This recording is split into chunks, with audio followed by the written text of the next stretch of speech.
સમાચારોમાં આગળ વાત કરીએ તો અરવલ્લી જિલ્લાની એલસીબી અને સાથે જ એસઓજી પોલીસની સખ્ત કાર્યવાહી જોવા મળી। એસઓજીની ટીમે ગાજણ ટોલ ટેક્સ પાસે બસમાંથી ગાંજો ઝડપી પાડ્યો છે। એલસીબી ટીમે બાલપુર પરસોડા ગામનો આ ગાંજાનો છોડ ઝડપી પાડ્યો છે। આ વચ્ચે તમને જણાવી દઈએ કે પરસોડા ગામમાંથી આ ગાંજાનો છોડ ઝડપાયો છે તો તેની સાથે જ 55,000થી વધુનો મુદ્દામાલ પણ કબજે કર્યો છે।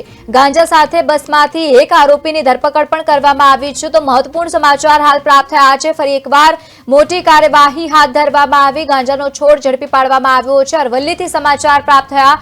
અરવલ્લી જિલ્લાની એલસીબી અને સાથે જ એસઓજીની પોલીસે સખ્ત કાર્યવાહી હાથ ધરી છે। એસઓજીની ટીમે ગાજણ ટોલ ટેક્સ પાસેથી જે રીતે બસમાંથી ગાંજો ઝડપી પાડ્યો। એલસીબીની ટીમે માલપુર પરસોડા ગામમાંથી પણ ગાંજાનો છોડ ઝડપી પાડ્યો છે। 55,000થી વધુનો મુદ્દામાલ કબજે કર્યો છે। ગાંજા સાથે બસમાંથી એક આરોપીની પણ ધરપકડ કરવામાં આવી છે।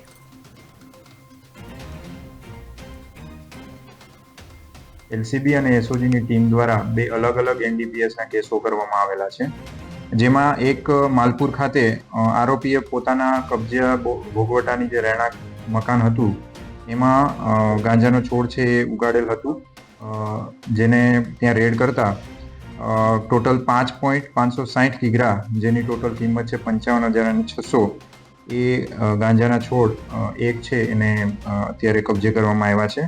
સાથે જે એસઓજી ટીમ દ્વારા જે છે ગાજણ ટોલ ટેક્સ પાસે બાતમી આધારે બસમાંથી એક આરોપીની તપાસ કરતા ટોટલ 2 કિલો અને 820 ગ્રામ જેટલો ગાંજો છે એ પણ મળ્યો છે। એવી રીતે આ જે ડ્રગ્સને લગતી જે પણ એનડીપીએસને લગતી જે પણ બદી છે એને દૂર કરવા માટે આ બે કેસો છે એ કરવામાં